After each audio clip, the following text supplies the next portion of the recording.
I need to unmute myself before I talk. Welcome, everybody, to the Mass Effect Lorecast. Man, I'm just so excited. I've got, my button's not in the right place as usual. There's too many things to push.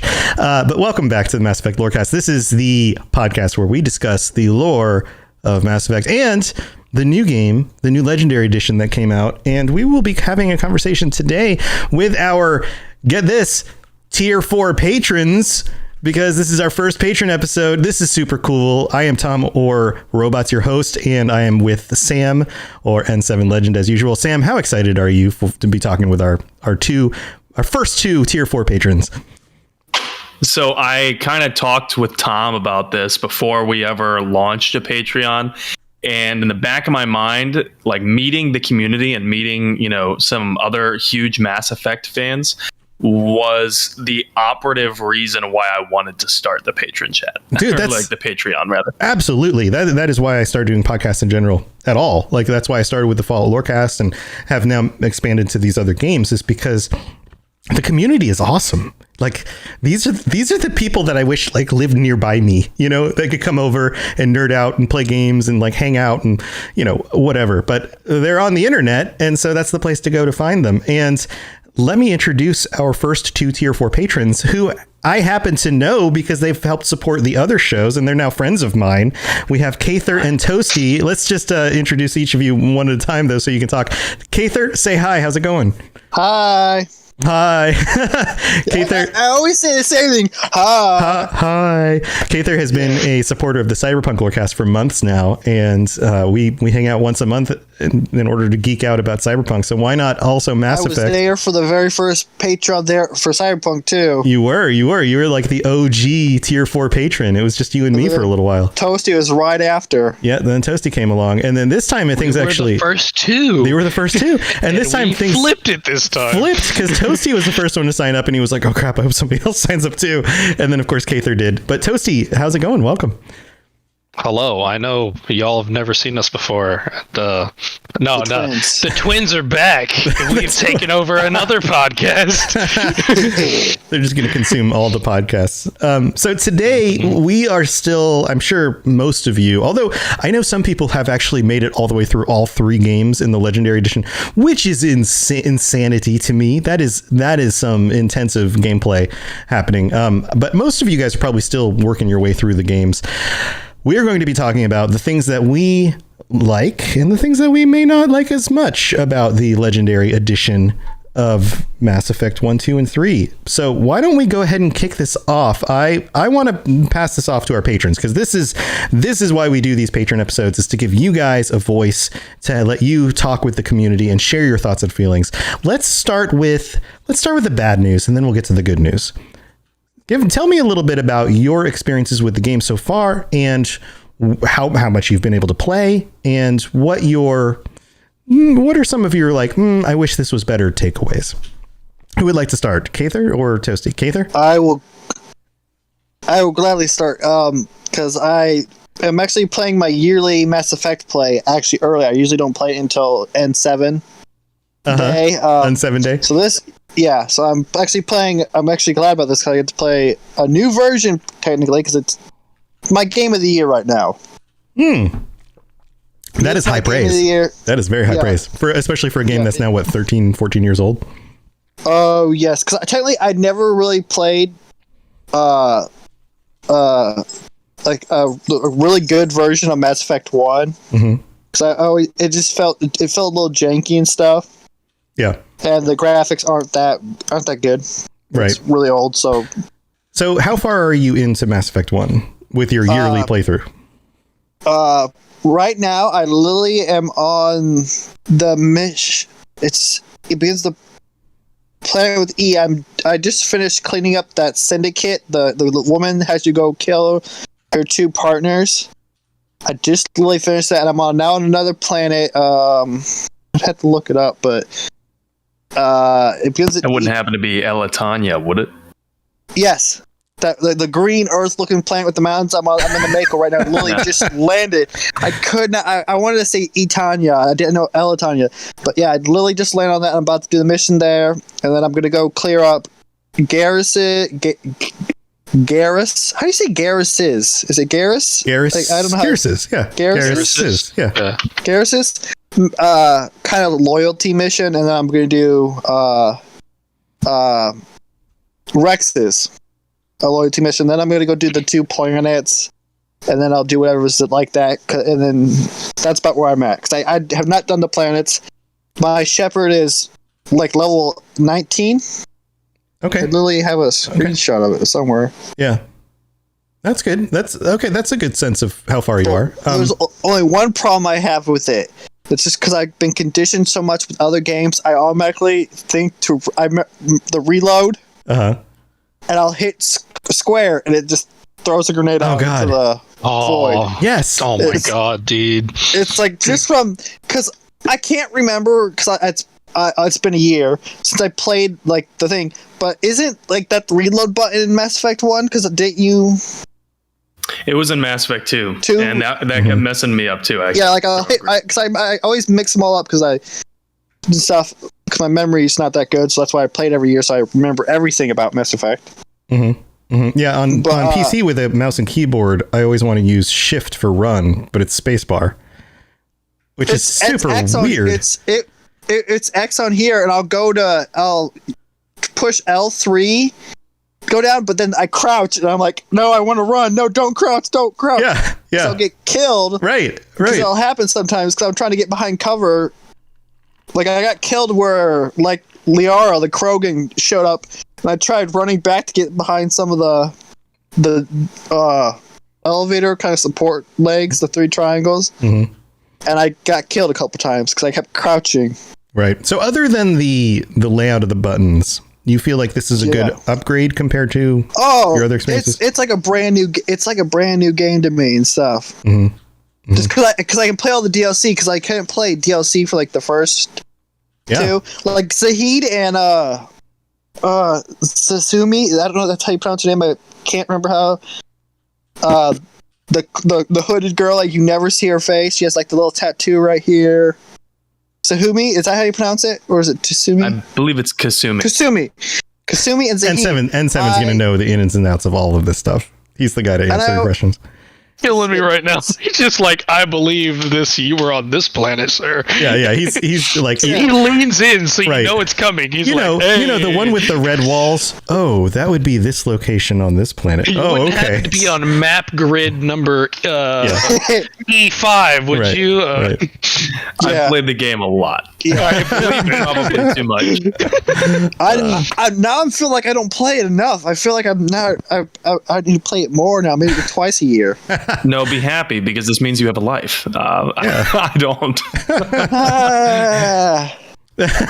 Maybe not. Maybe not. But I'm just loving the game because I actually found Tally actually has kind of like a loyalty mission in this playthrough too. I never realized that she really did because I guess I always skipped it. You know, I'm a big Tally fan. If you cannot tell. Oh yeah, you got the figure right there. Nice. Very cool. Always right by my. Very cool. Thing, but so one of my biggest complaints about Mass Effect 1 compared to the others, because I absolutely loved Mass Effect 2. They made so many advancements in 2 over 1 originally. The combat, the layout of the map design, all of that stuff, is that the mission design and especially the locations you visit are either super linear or unnecessarily complex in being able to understand where you're supposed to go next. And it goes from like, you're in some location where like it doesn't feel very real because the complexity of the location just wasn't very high for a game built in 2007. Like, oh, this is the hotel, and the only way you know that's the hotel is because the sign on the wall looks a little bit different, but doesn't tell you anything about it being a hotel. You know, like, but like the textures on the walls, the layout, the size of the walkways, none of it makes any sense for a real world location. It doesn't make any sense at all. And you know, oh, now I have to go talk to this other character in an office. Okay, well, which office is it? I don't know. I have to go walk around everywhere till I figure out the office to go to.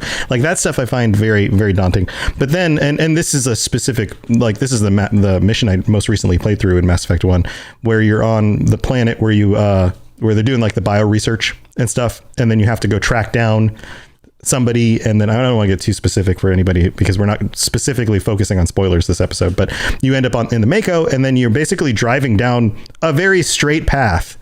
You're like, oh, we got to go out to this one location remotely.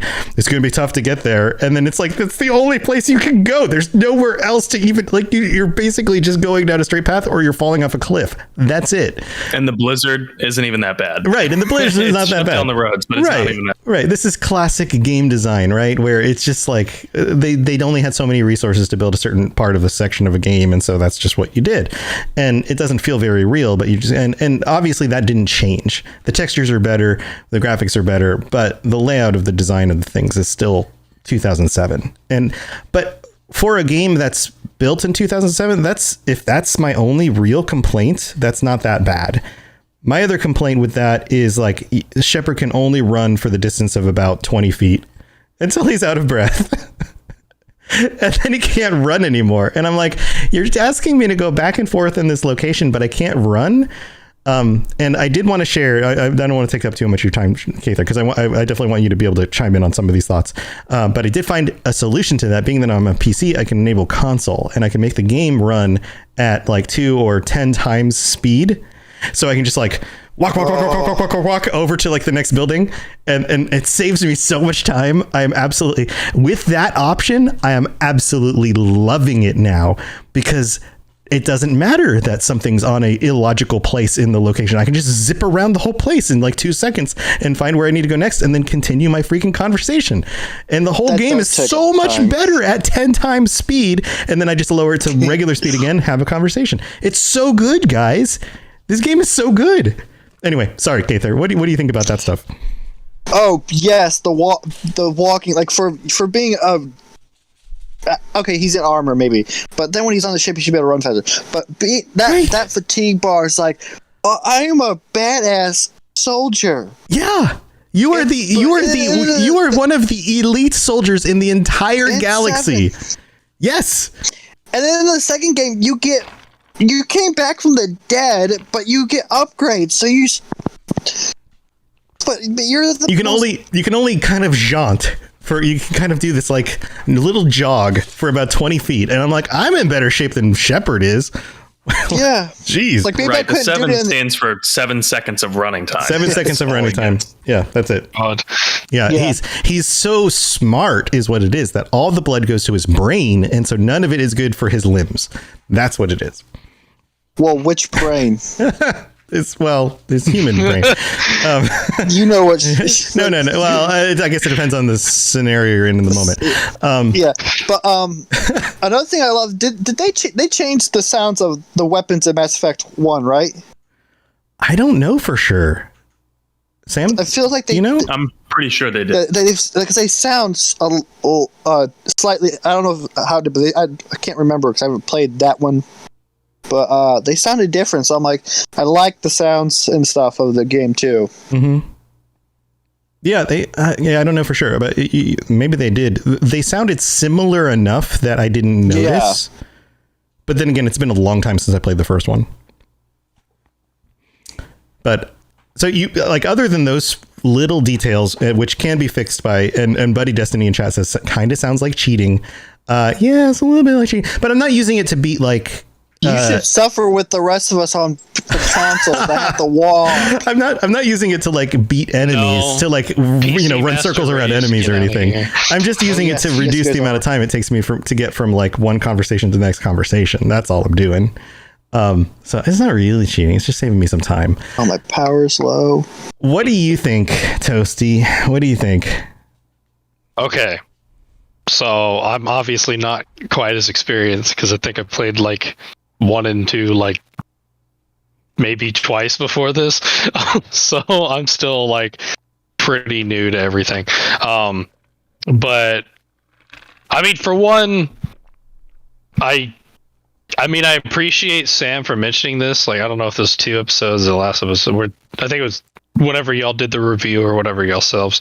I had completely not remembered, like I remembered there was some sort of weapon limitation before. I just couldn't remember what it was. and the game didn't tell me that they made you more like versatile, so I was still running around with my pistol the entire time because I was like, I can only use a pistol as an adept, right? And then Sam was like, you could use whatever weapon you want now, and then I was like, oh my god, this is crazy.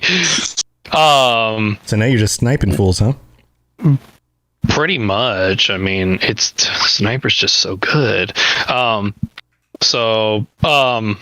then I feel like, I don't know, correct me if I'm wrong, I feel like before, like in the original Mass Effect one, when you went to like different planets, like the ones you land and you go like do the little tiny like side mission kind of things, I feel like there was like a percentage on it that was like, hey, this planet's been like 67% completed or something.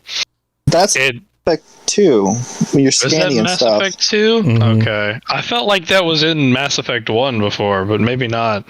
But I just felt like, because now I don't know if I'm getting everything, and it feels kind of, I don't know, like I'm like, I could drive around, but that leads into the only other thing is I don't understand how they land the Mako so precisely on every planet that they go on, because while it drives better than it used to by a lot, every time I get any air, that thing goes from this to just sideways in the same direction every time, and I can hold the stick all the way to the other side and it will just go nah.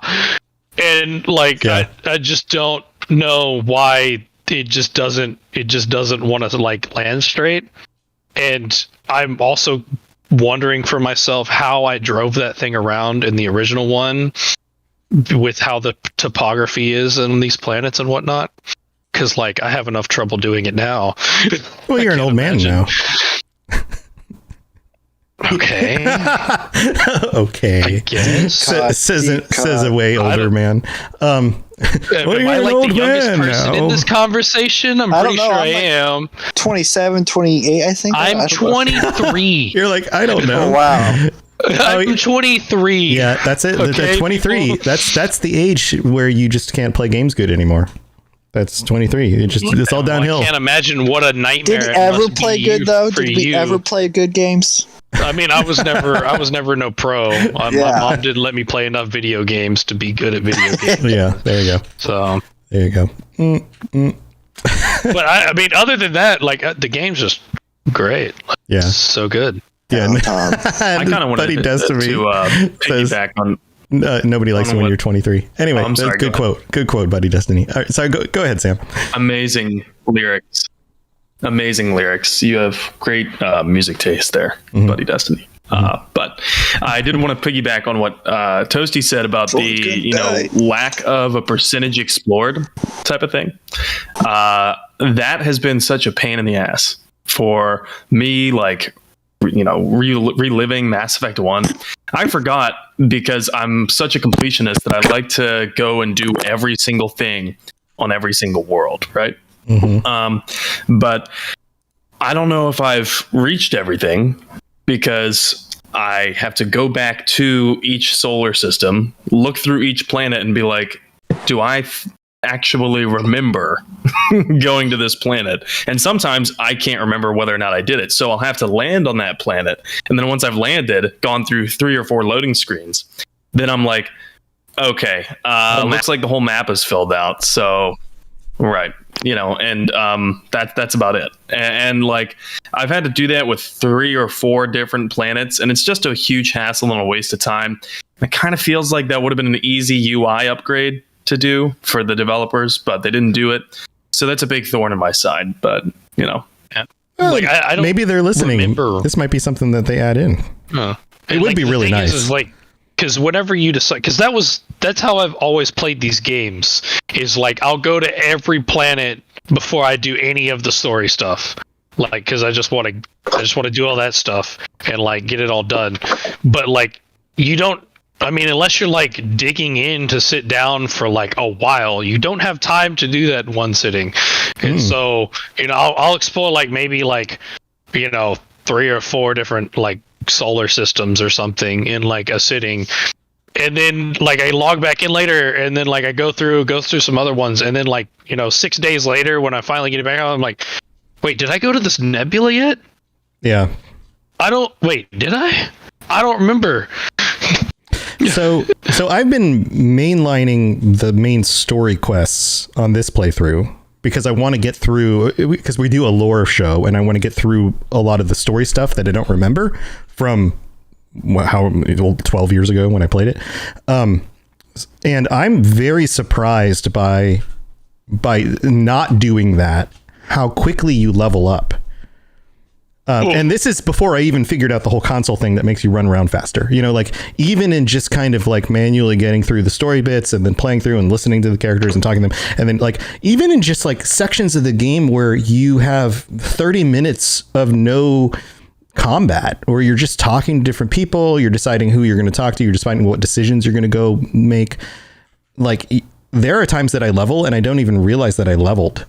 And then I level again, and I notice the little thing pop up, and I go look, and I've got like tons of points to spend on things. And I'm like, wow, this, like that part of the game when you mainline it goes really quick. Kather?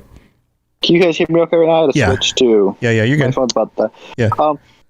I had the same thing, like especially when you like go to the first planet with the Thresher Maw and you kill them. Like killing the Thresher Maw gives you like almost like 1,000 points. So like I level up, and you get more points when you're playing this new leveling up, right? Because I don't remember, like I got like 6 points like the first level up and stuff, or bad memory, but like I remember getting that many points per level. Yeah, I think it's 4. So I was just zipping up in all my yeah. What is the max level in Mass Effect 1? Well, it depends. So originally, it's different. If you do the Legendary Edition version of it, it's like 30, right? And originally it was, what, 60? Twice as many? Yeah. Okay.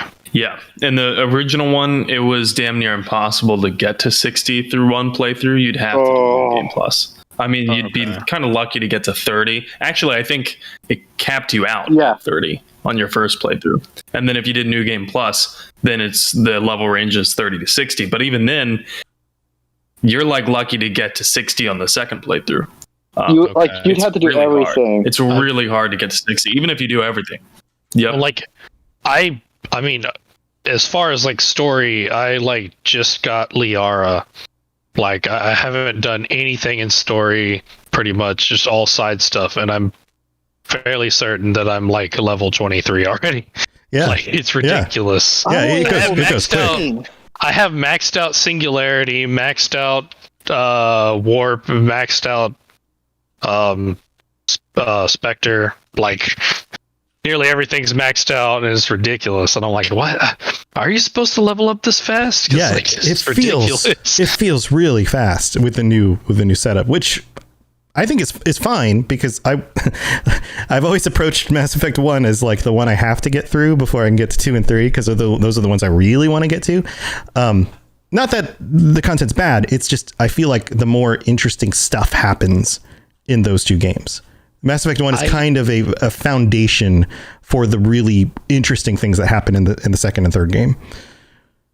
Gives you like background for all your characters, right, and stuff. Right. It introduces you into the universe. It introduces you to all these other characters, to even the things that are possible with like biotics and engineering and technology. Like it gives you a foundation for all of this stuff. What the Citadel is, easier to who these other races are. Yeah. It gives you it gives you a chance to like have characters that if you didn't play them, you just start out with 2.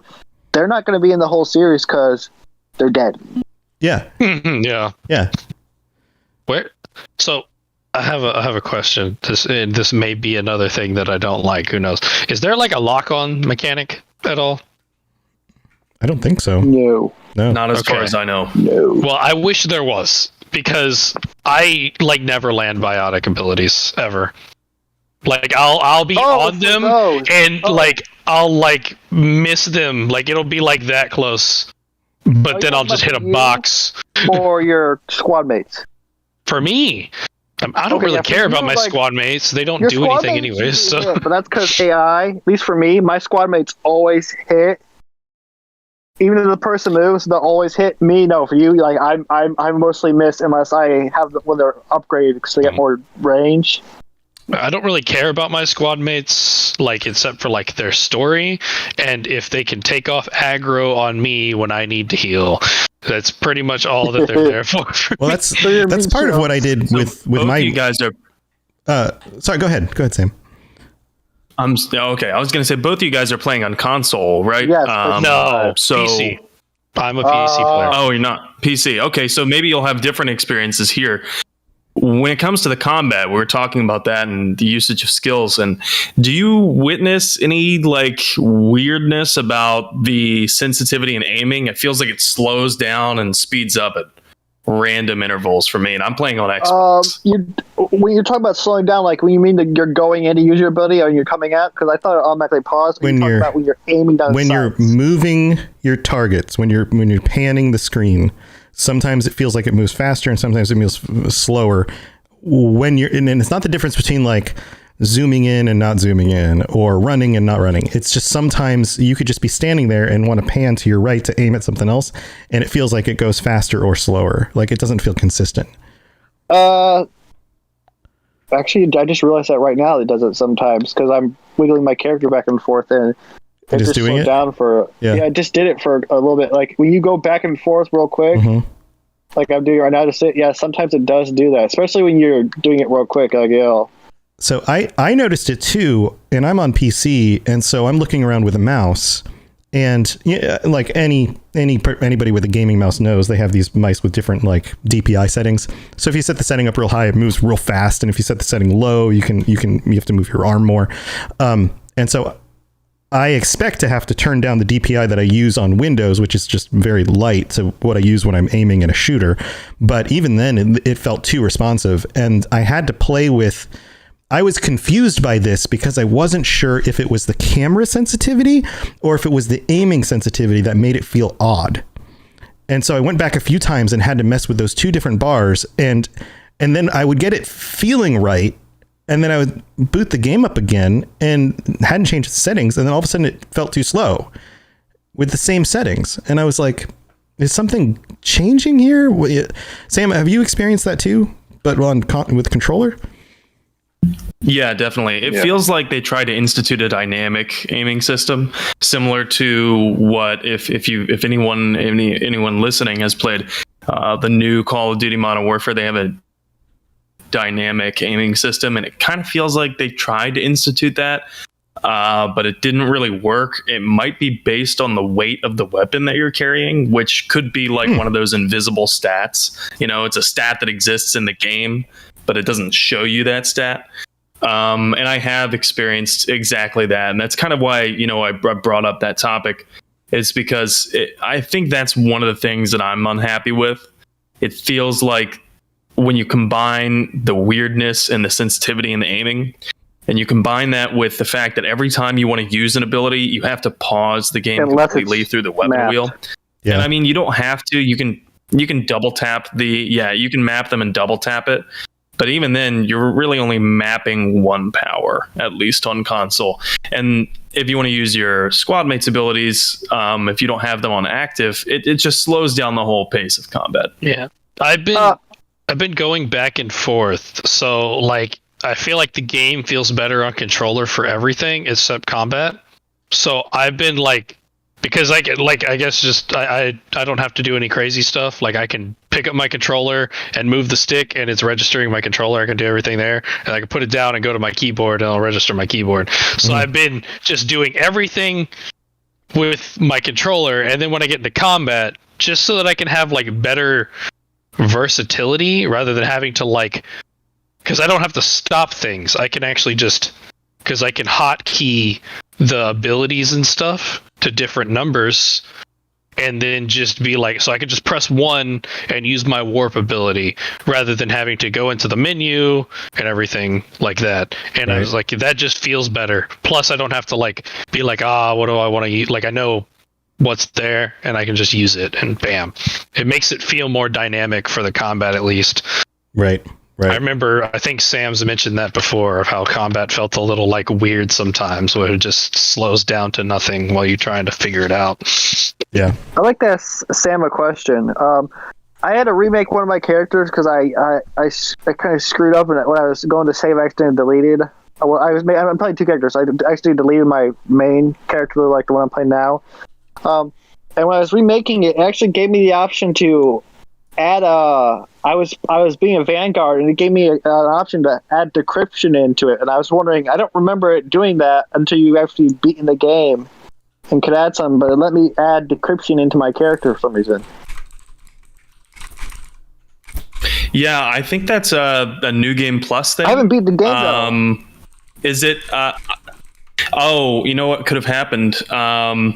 And I think this is probably indeed what happened, because I noticed with the new achievement things, there's like new bonuses that aren't. They're not like the same bonuses that you got in game from the achievements in the original trilogy. So if you started a character, played a little bit with that character, and used an ability 25 times, now that ability is applicable whenever you create a new character. You didn't have to. Okay, I finished all those and I started a new character, and I'm like, because I accidentally deleted it because I was trying to get my other character caught up, and I'm like, yeah, okay. I was just wondering, like, why does my Vanguard suddenly get decryption? I don't want decryption. I wanted to get like a sniper rifle or something like that. But it's like now decryption would be useful. I had Caden or Tally for that though. Yeah, that's the first thing I did with Tali, is because I got to a place and it was like, your decryption's not high enough, and I was like, fine, spend dollar points. I don't know AI hacking though, because I love using Tally on the Geth, and I'll just like sit back and because her AI hacking, the first thing I've maxed out on Tally, so I'm like, I got Geth to fight. Let them fight each other. Nice. I went full soldier with Shepard for that very reason of like, I could just shoot at stuff and then I can use my companions for anything else I need. And my shooting is going to be like, you know, solid. So I went adept. I'm probably the weird one here. What's adept again? Is that the one with just full biotics? One is. Yeah, that's a bold move. Yeah, no, I like. It's not a bold move because I can use whatever weapons I want now, and it's fine. And he can't hit anything with his powers anyway. Can Adept use singularity? I've never played Adept stuff. I just never liked it. But can Adept use singularity? I can't remember. Yes. It's been a while. Yes. Oh, I may have to go back because I miss. Cause when I didn't have Liara, I'm like, I can't use singularity now. Yeah, that does leave an awkward like play style thing, because like Liara's probably like top 2 favorite companions, and I have no use for her, unfortunately. So I'm just like, singularity stay over there. Sorry, but I'm mostly Tally and Garrus. Tally and Rex over here.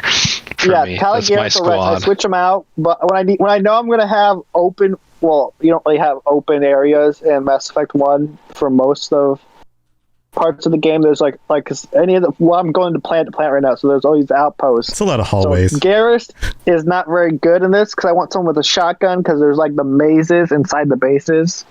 So I'm going Tally and Rex right now, but as soon as I get to some of the bigger maps, I'm bringing out Garrus with the sniper rifle because he'll just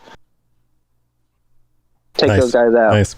Well, hey guys, let's. You give him explosive rounds on the sniper, and that's like a little hack for you guys. As soon as you unlock explosive rounds, put them on Garrus' sniper, and he will one shot most. I also put cryo pretty amazing. on him when I want to get through people with shields because he'll go right through the shield and stuff, and like the person will be dead, and I'll be looking at him trying to help, and they'll still have shields, and I'm trying to go through the shields, and Garrus is just like. Boom.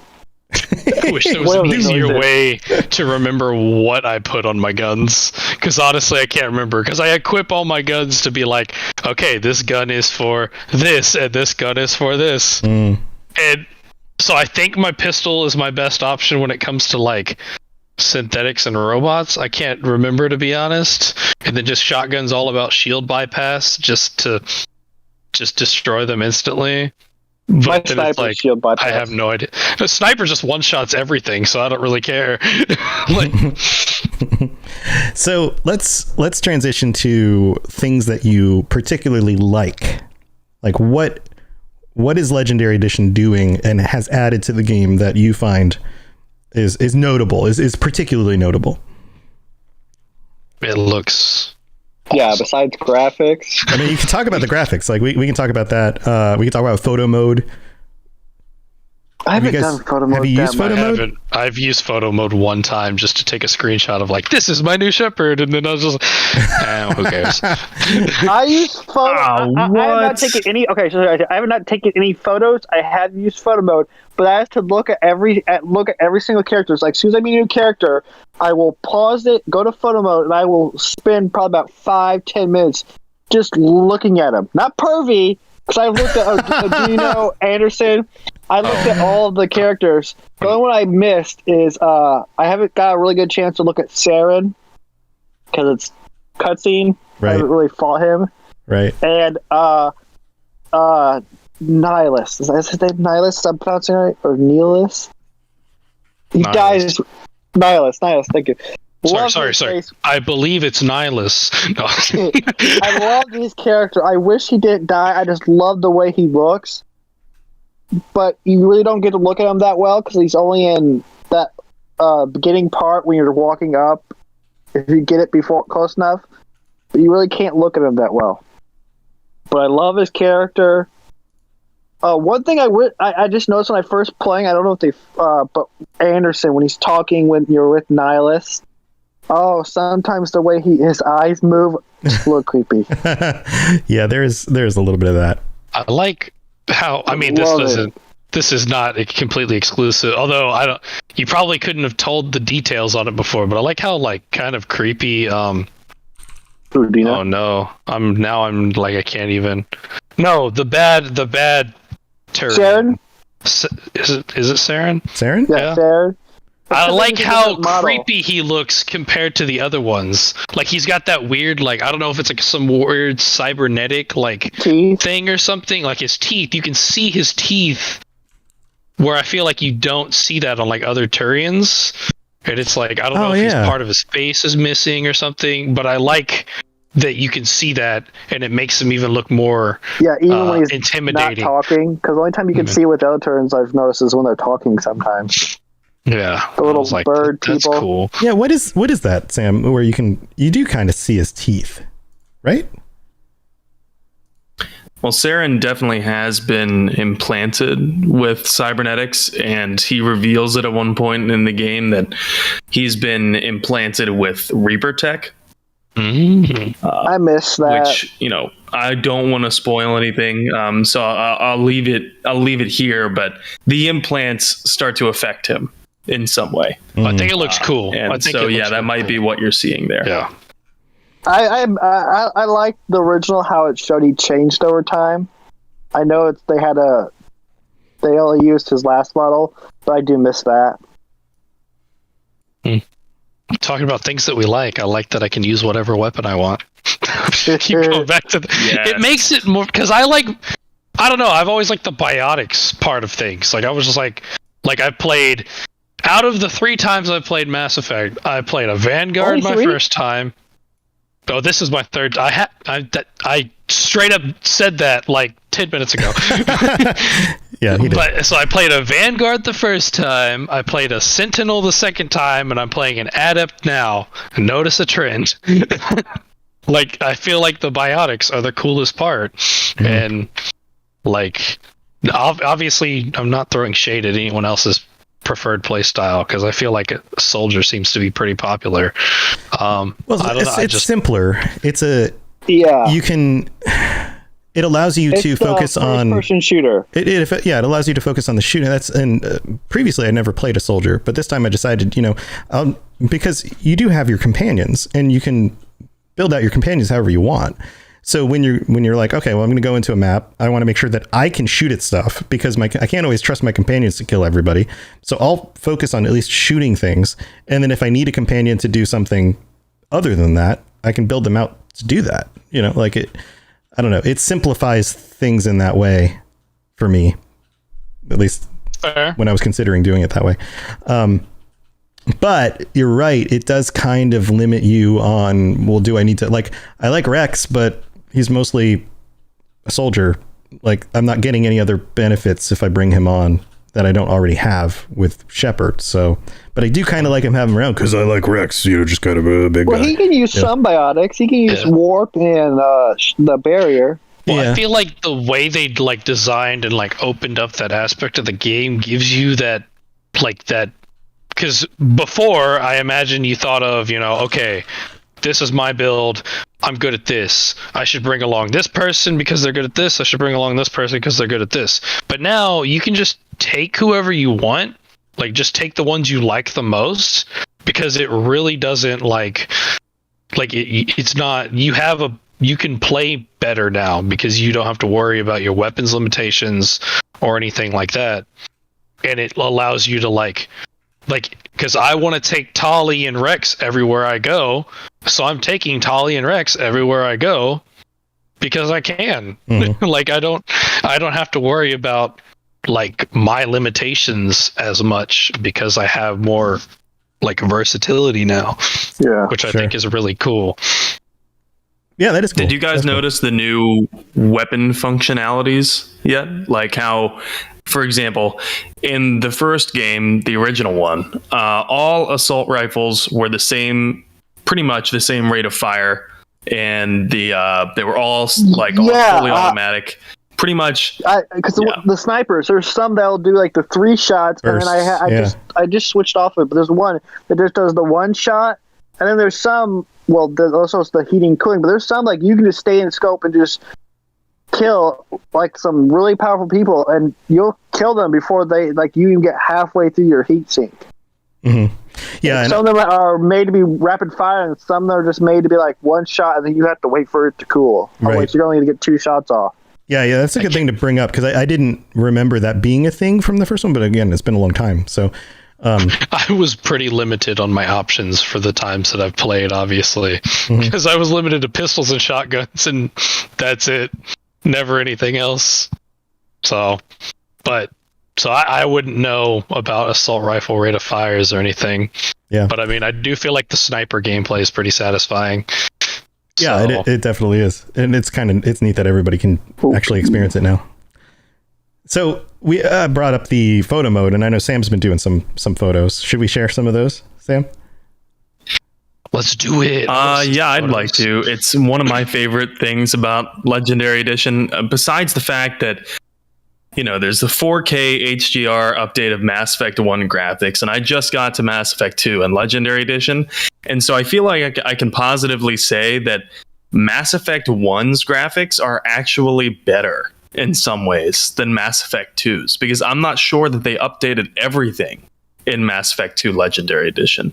Some things in Mass Effect 2 Legendary Edition still feel old. But anyway, I've spent a lot of my time in photo mode, so much that my Mass Effect 1 playthrough was over 50 hours just for the one character. Yeah. And so I've spent a lot of time in photo mode, and a lot of that time has been spent on Uncharted Worlds.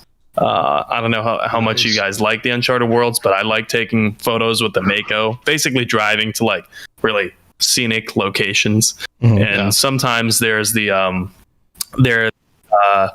off-world views. You get it on the moon and you get it on the asteroid X-57 one. And those make for really great shots. So the photo mode is by far one of my favorites. It's a pretty simple functionality, but like Kather also said, it kind of lets you pause and take in a scene if you want. And you can zoom in on certain details and see what certain characters look like, and I wish outside of cutscenes. Some subtitles in there, because I would love to be able to pause during cutscenes, back up, and just take a picture of 2 characters. I can't I don't know the exact point because you can't. But I'd love to catch an argument, 2 people or a battle. Well, that's one thing. I mean, in Cyberpunk, they didn't even let you do that. You can't photo mode during certain parts, and it sucks. Yeah, it locks you out of it. I feel like those are the best parts because, to get the interactions and things. But yes. I mean, I'll probably play around with photo mode more, but this is my time to actually experience this game like because I haven't played once a year for the last like 10 years of my life or anything, or whatever the hell Sam. I don't think Sam plays any other games. He just lives in that world. I'm pretty sure, yeah. Like Tron, he just gets sucked right in. So this is like I want to play through the game and kind of just do stuff and be reminded, because it's been a long time since I played, and like be reminded of the stuff that I forgot and whatnot, and eventually get to Mass Effect 3 and experience what is Mass Effect 3, because I've never played it. So I'm going to put on screen, Sam sent over 2 of his screenshots, and you can kind of describe what you were doing in this. So this is the first one, and you're in the Mako on this one, looking at okay, so this one probably is on asteroid. That's gorgeous. Yeah, asteroid X57. Thank you.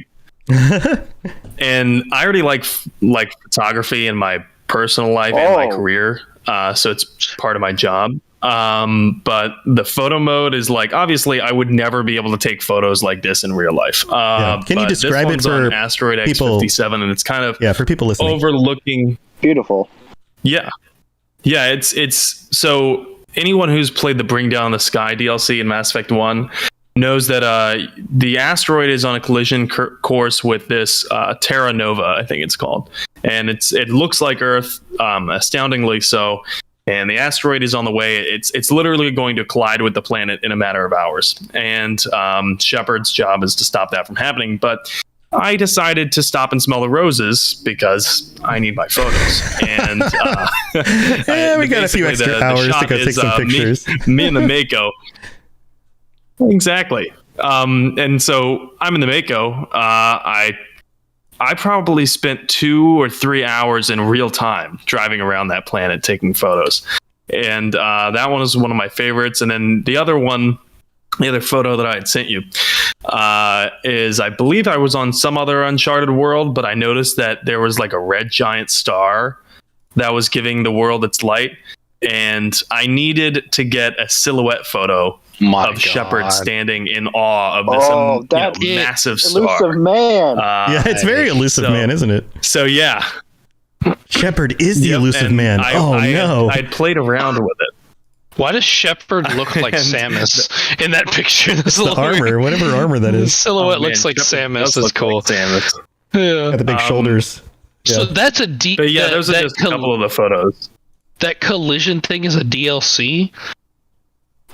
Yeah, Bring Down the Sky was originally a DLC, and Pinnacle Station was the other DLC for one, but they couldn't find the code for that because it was contracted out to a different company, I believe. I thought all the ones they that one didn't make were corrupted too, right? I didn't even realize that. As far as I know, there was only one DLC. For what was that DLC about? Because that's another DLC. Mass Effect DLCs. The first game I've really never played the DLCs for the Mass Effect 1. What was Pelican Station about? So the station was basically survival mode. Oh, so it's not really a story. It was like, let's put you in the simulation. It won't really affect the story that much then? No, it didn't affect it at all. In fact, you just got something cool if you got like the max score. Okay. So it was a very minor DLC. So these are very cool. I haven't played with the photo mode yet. I think I probably need to play around with that. But I didn't realize it was that good. Yeah, like you can get pictures that good out of it. That's pretty crazy. Yeah, those are cool. And the way you frame the shots, like you can tell you've got some art background when it comes to photography. That's very cool. I'm going to take pictures of my Shepard. So the other thing I wanted to share, and we talked about maybe doing this, and then I was like, I don't normally do this, but why not? Because Toasty's here with us. We're going to share Toasty's Shepard. And oh man! Oh no! You can introduce us to. I'll have to get my Shepard for next time. Yeah. Well, that sounds awesome. Yeah, bring your Shepard. Probably a good idea. So this is Lysana. Is that how you pronounce it? Lasagna. Lasagna Shepard. Lasagna Shepard. Oh my god. Lasagna Shepard. Oh my god. Lasagna Shepard. And the PC clicking is a lot different. Lasagna. I did not know that. Yeah, here I'm going to make it real big so everyone can see. All right, so tell us about Lasagna Shepard.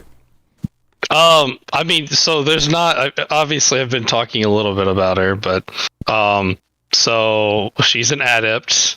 I went adept because I love the biotics. And I was just curious to see how it would go. And oh gosh, this is the part I gotta remember. She's a colonist. I picked a colonist. That's always been my favorite for some reason. Like the favorite, I guess, origin choice that you have. Mhm. And then I made her a war hero. And basically, so far as I've been playing her, as you can see, I made quite a few Paragon choices. But basically, she's just been super nice. She's kind of, her personality is to always make sure that her crew's like in tip-top shape. Everything's good. I like check in with them after everything, even though most of the time there's nothing to check in with them about. They're just like, I won't take any more of your time, but I'll still do it just because I want to know. She runs everywhere, which is kind of a nightmare, but she will like take the stairs or any sort of longer means of transportation. I will not fast travel. She goes and the if there's scenic a way route. to avoid the elevator, I will avoid the elevator. Yeah, But she the goes. elevators have some of the best dialogue between your characters. She sounds like the I mean, opposite a lot of them my you character. have to do. Like in the Citadel, you have to Yeah. go use the elevators everywhere most of the time, which I those are enjoyable. I love the elevator music. It's just ridiculous. Yes, I did notice that too. Especially if you're about to go into a combat, it's just random elevator music, yeah. and they're talking about something random, and it's like, and then you go fight a Krogan battle master with a bunch of Geth, and you're like, what? Yeah. This is such a weird build up here. I don't. Yeah, she sounds So- like the opposite of my Wavito shepherd, who's a complete jerk to everybody. And even when I get done with like a critical mission, and Joker's like, "Should we call the council?" or what? He says something like that, right? After every mission, and I'm just like, no. I mean, she doesn't like, I think I picked most of the middle choices, so not exactly super nice, but not mean or whatever. Yeah. But she's very just like kind of cut and dry on that. Like, just deal with the facts, unless she's dealing with like her crew, in which case she'll go into the details to make sure that they're like good and whatnot. Yeah. So playing Yeah. all renegade, like I almost never play all renegade in a game, or all That's like my other bad character. stuff. Right. I usually, most people do, like something like 80-90% of people who play the game play Paragon. So I didn't experience a lot of that stuff, but it was kind of interesting to me how much you get railroaded into certain things in your conversations. Like you can be a total jerk to somebody and they'll go, "Yeah, Shepard, that's probably not a good idea. We're going to do this." And it's like, okay, well, I'm a jerk, but we still ended up doing the good thing because you told me we had to, like some, not always, but a lot of times in the conversations, it just kind of always plays out a certain way, regardless of your response. Yeah, I think 2 and 3 do a good job of letting you be a dick. If that makes sense. Yeah, and I think they cannot do, because divorce. You can make them. Sorry, No, I cannot you'd be divorce the horrible. voice actors, like the voice actor from total jerk. Every time I hear his voice anymore, and I see that terrible face of my Shepherd, and the fact that he's like, he always looks like he's like I'm making a scrunched up, bitch face. like his lips look like he's just he in looks like in he a just constant drank frown. prune juice. Yeah. And like Yeah. he's always like just drink prune juice. Right. That's his And even when he appearance. says something that's not necessarily being a dick, he's just like, I don't know if I'm just like subconsciously putting that face with the way it's being said, that he just sounds like he's just pissed all the time. Because he just looks Is it like really he's as pissed. bad The as hilarious everyone's thing is, saying like- it is? 'Cause I haven't had a chance to go back and watch it live yet. It's not good. It's really not God. good. It's a spectacle. Yeah. Sometimes if you want to be a dick, though, the prompts look like they're not going to be that bad. In the worst. And at so his then face. like if you choose the prompt that's not that bad, and then like he just like Shepard just takes it way on off the the rails. screen. And you're like, whoa, dude, like slow down a little bit. Yeah. No, this is Yeah, exactly. So you think you're going to say something pretty mild. and it's not. That's his resting face. That is not him being upset at something. So anytime he says anything, he looks like he's just like. The sad thing is, like a porn that a porn mustache facially. Oh, he looks. So the thing is that he's like he's not pretty. He's very ugly. But he looks like he thinks he's the most photogenic person in the world. Oh yeah. Because he's like posing for it, and he looks like he thinks that he looks fabulous. Oh yeah. well, he does. Oh, yeah. His pink hair. It's fabulous. He's just not the kind of fabulous that he thinks he is. Yeah. So Oh yeah. I don't know. That's It looks like he needs mutton chops. It would work if he had mutton chops because it would hide his hollow cheeks. he looks Yeah, his really cheekbones are straight. ridiculous. But yeah, like I can't. Every time he talks to anybody, he's just like, "Meh, meh, meh, meh, meh, meh, meh." It doesn't matter what he says because his face is just like that. It's pretty amazing. I need to stream it some more, so you guys But can no, like check it out. one that You know what's funny? like you said about how like you've seen it's not that bad and it gets worse. In the beginning, I forgot about punching the assistant because I just thought like I can make him quiet. I'm like, oh yeah, that's a good thing. There's stuff about he can get, and then I go and punch it. I'm like, oh, that's not good. Yeah. I Oh always no! forgot about Yep. that. Shepard says, "Say goodnight, Manuel," or something like that, and then just slugs him. Oh, It's just brutal. You know what's funny about Wavito Shepard is that look would make more sense for your Red Dead character. Yeah. Yeah. Right.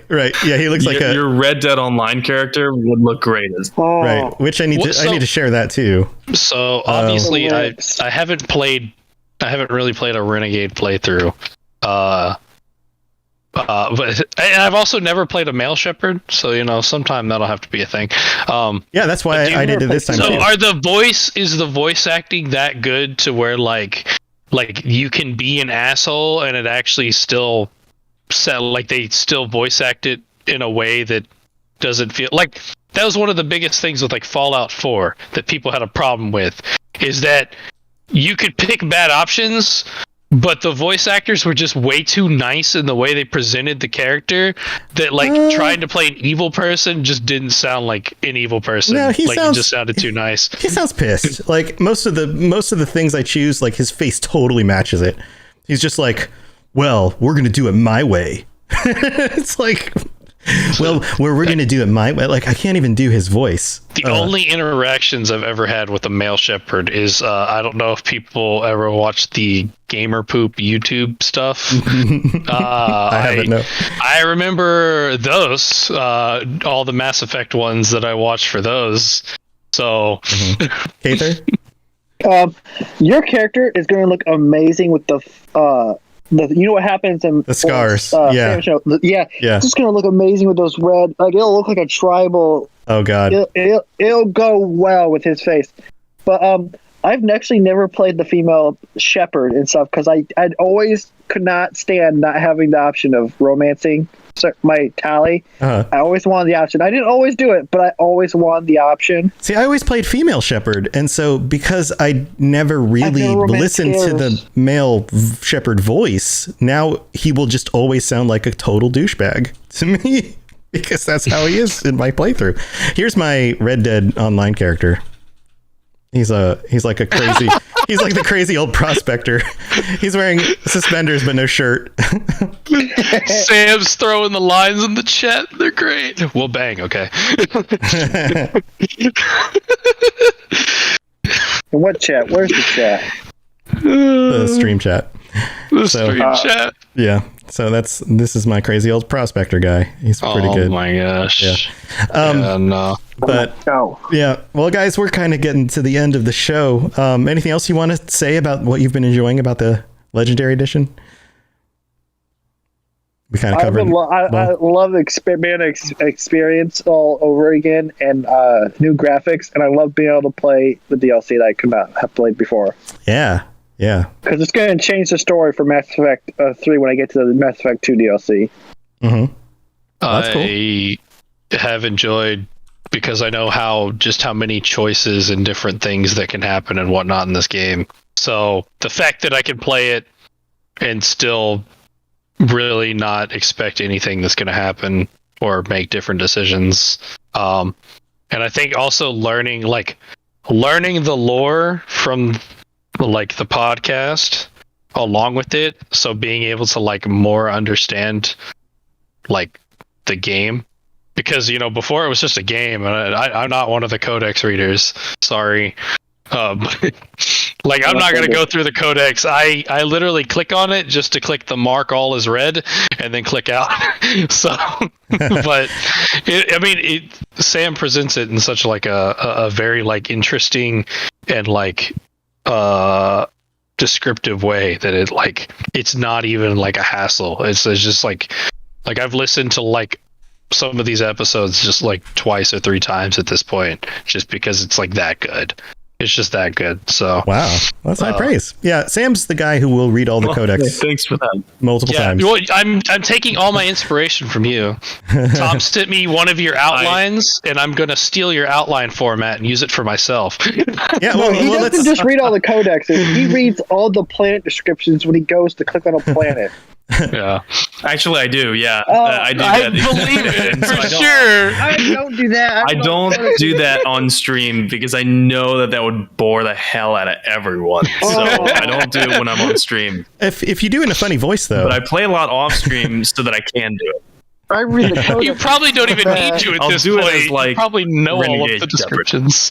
Yeah. I'm the guy who, when like if you go with your friends to a museum, you're gonna get pissed off at me because I'm the one that's stopping to read the plaques. Like I'm the one that's reading everything. I like that. And everyone else is like, "Oh, that's cool. Let's go see that. Oh, that's cool. Let's see that."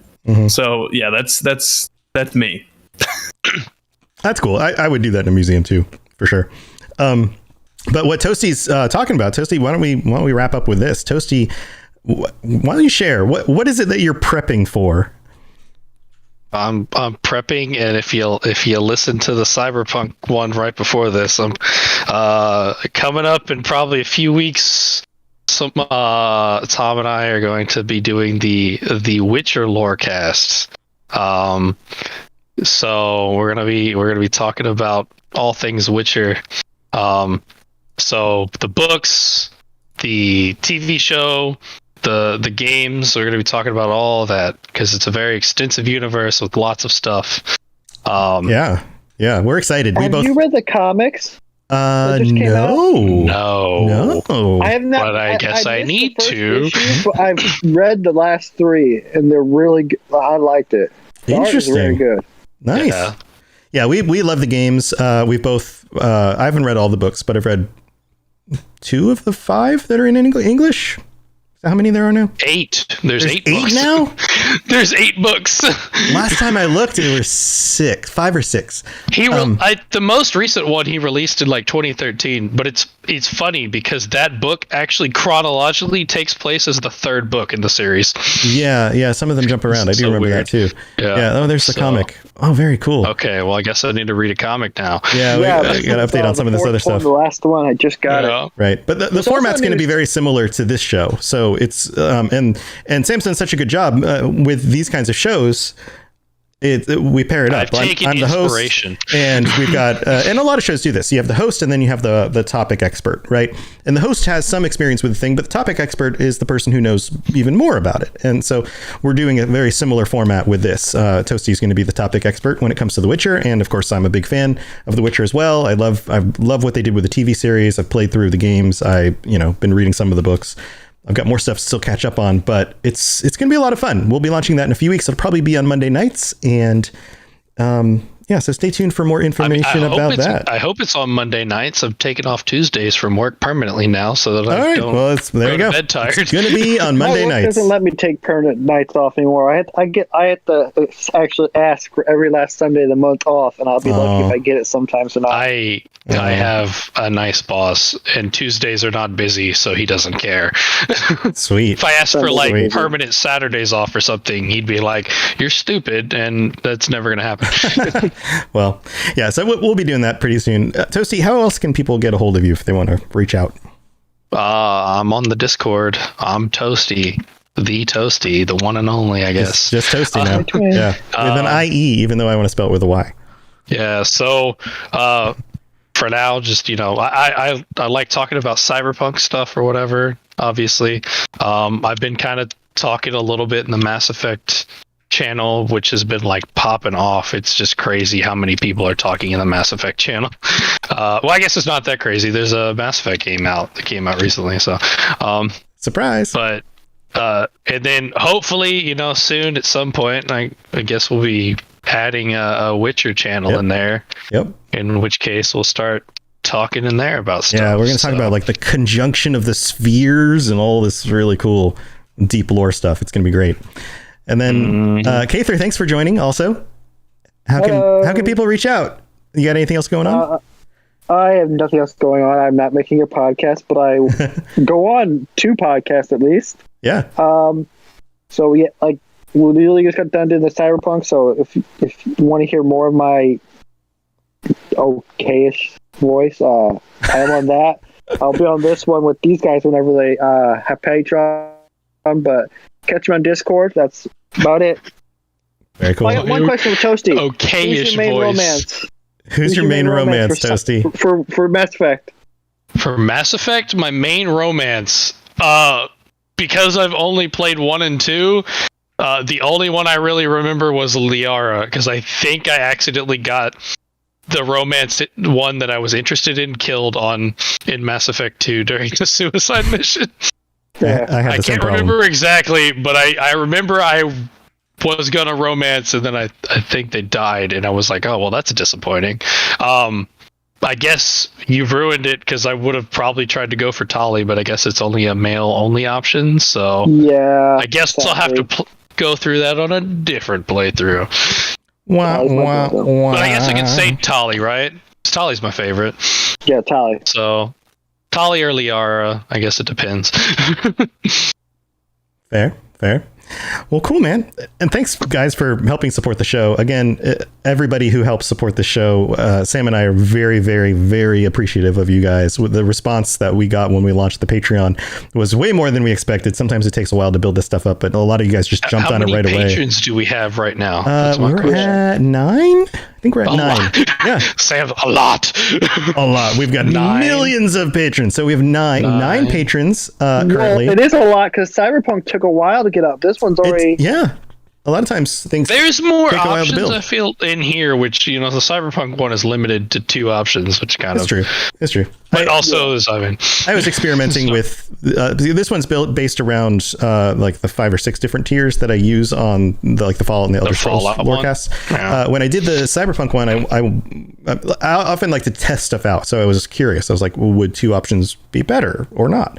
And isn't it right that the Cyberpunk, actually, the Patreon started even before the game came out, right? So there wasn't really you couldn't really talk about gameplay and stuff. It wasn't, it was only about the lore of the world. There's a bunch of tabletop stuff, but the lore of the world and things that we were discussing. Like the early episodes and no thing, but there wasn't really a one for patron to come on and stuff. Yeah, there wasn't like that got added later once the game came out. So yes, that's true. But there's all sorts of tiers. Even the bottom tier is only $1 a month, and that gets you ad-free episodes a day early. So heck, I mean, for $1 a month, not have to listen to ads and to get an episode early is it's great. So just come join us, patreon.com/Mass Effect Lorecast, and check out all the different tiers. There's all sorts of fun stuff, including like discounts on the store. We'll be doing some t-shirt designs we've been playing around with, and anybody who's a tier 4 or higher gets to join us at the end of the month, and we can talk about the game and some of the different stuff, everything from like this episode where we talked about our own experiences playing the game to the lore of the world and questions. You can ask N7 Legend whatever questions you want, because chances are he's read the in-game text that tells you the answer. So he's like a walking encyclopedia. So thank you everybody for helping to support the podcast. We really, really do appreciate it. And it does help us do this every week and make this a priority. So thank you. Let's see if we can get, I'd love to hit 20 by this time next month, by our next, if we could double it, get to 18 or 20 and have, 4 guests on next month's patron episode? That would be amazing. I feel like, and I hope this is my prediction. I feel like this one's gonna pop off. Ooh. Probably, maybe not quite as much, but nearly to the level of like patrons you have for the Fallout one.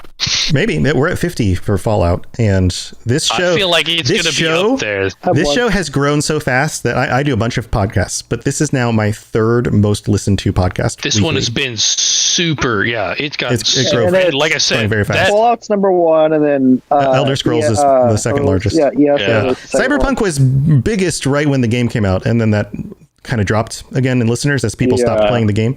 But I'm sure as people, they release DLCs and things, people will come back, they'll start listening to it again. So everything kind of ebbs and flows. But this is now the third largest podcast. Good. Yeah, The Witcher's going to be good too. Hopefully. Yeah. Toasty doesn't have as much confidence in himself as I do. I think it's going to be awesome. Well, you will have one patron right here. Look, if you start winning with if I'm at least as 45% effective as Sam is, I think I'll be fine. All right, we'll shoot for that. Sam, speaking of effectiveness, do you have anything else going on that you want to share? That doesn't make any sense. That segue is nonsense. That's a terrible segue, and you should be ashamed. I like this. I don't remember where I got the joke from, but there's what was the show? Somebody said something like speaking of oranges, and then would use that as the segue from one thing to another, even though neither thing had anything to do with oranges. So I've always thought that was a funny joke, is to like make a segue that has no point. Anyway, what you got anything going on? How can people reach out? Yeah, I'm still streaming the Twitch, like Mass Effect Legendary on Twitch. And pretty much on all platforms now, I am at N7 The Legend. So just add me on Twitter, tweet at me, maybe ideas that you'd like to see in the show. We've had a few fans tweet at me saying, hey, can you guys cover this? Can you guys cover maybe the ships, the different kinds of ships, how they handle in combat? And I love those ideas because, this is the best community on Earth, if I'm being honest. And the fan base is so intrigued to so many different corners of the Mass Effect universe that there's going to be always someone right around the corner who has a different idea that we didn't maybe even think of yet. But I promise that all of these great ideas, we are going to work into the creative schedule for the show. But yeah, that being said, I am still streaming Mass Effect. Now it's Mass Effect 2 on Twitch, and I'm at N7 The Legend on there. Pretty much everywhere at N7 The Legend, you can just follow me. And please do encourage everyone to reach out to me with their ideas and show us your shepherds. We're going to be resuming that as well, of course, when we pick up the lore episodes again next week, and we're covering the Turians. Nice. And a great way to make sure that we cover the topic that you want to talk about is to join us on the Patreon episodes and suggest that as a topic to discuss on that episode.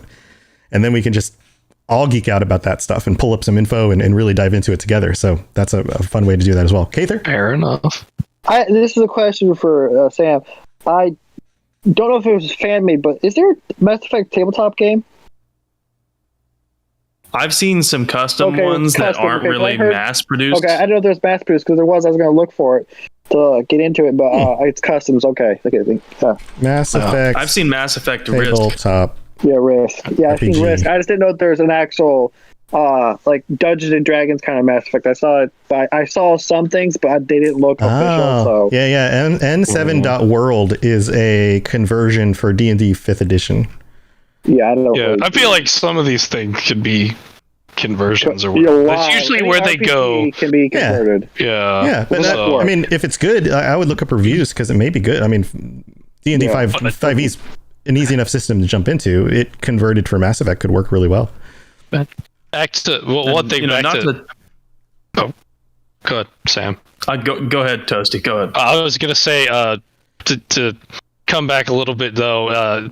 I will say, join the Discord, guys, if you want to talk about Mass Effect or anything. Or Sam is super responsive when it comes to stuff. He's in there talking about stuff and responding to other people's questions and things, nearly as much as just the random people talking in there. So if you want to interact or even say hi, that's the best place to do it. Yeah, for sure. Yeah, I try not to be overbearing, but I do want to show people that I care, and not to stoke the fire on gathering more tier 4 patrons to make these patron chats more lively. But when we have enough, enough variety of perspective, my dream is to have a patron chat episode where we all discuss what our favorite ending is of Mass Effect 3. And that's going to be a hot topic. I understand that. But I want to make sure that we have at least one patron from every different ending choice. I don't want it to be monolithic. So we need 4 people at least, static. right? I want some contention. I would suppose that we do. And I know quite a few people. I'd venture to say at least more than half of Mass Effect fans are adamant about the ending that they chose and would like to talk about it. So if that's you, maybe consider becoming a patron. Mm-hmm. I mean, if your poll says anything, there's at least one ending that nobody is in favor of. No. Yeah. I didn't get a chance to do the poll in time. I'm a synthetic. There you go. What? Yeah. You're Geth? The green. I'm the green color. No, people voted for that one. There was a different ending, the control ending. Nobody was in favor of the control ending. Well, why not? Which, to be fair, our sample size was a little small. Is an a-hole. Yeah, the sample seemed size to be the consensus. Yeah, and the sample size was small. I don't think it was a matter of the choice. I think it was I couldn't kill Legion. That's the reason I'm synthetic. Gotcha. Okay. Yeah. Okay. Yeah. Well, I guess I'll find out what I favor whenever I get to that part. I'll get to experience my first ending ever. Maybe changed over time. We'll have to see. Knowing me, I'll probably be a controlling person. Just be like, yeah, man, this is the best ending. A bunch of idiots. No. Does Legion die in the control ending? Where does he live? Spoilers. Sorry. Why don't we leave that open for now, just in case anybody doesn't want that spoiled. But yeah, guys, let's wrap this up. Thank you for joining us. This has been awesome. I look forward to those conversations as well, and also getting through all that content for myself in order to talk about that as well. So, guys, thank you for being here. This has been so much fun, and we'll be back next week with a regular episode, and we'll see you again coming very, very soon. So until then, stay safe. Be careful driving the Mako. Try not to flip it over. We'll see you guys next time. Impossible challenge. Impossible. All right. See ya. Thanks for tuning into the Mass Effect Lorecast. We'd love to hear your opinion and thoughts on the lore of Mass Effect. Reach out to us on Twitter at Mass Effect Cast, or check out the Robots Radio Discord. Also, you can send us an email at masseffectlorecast@gmail.com.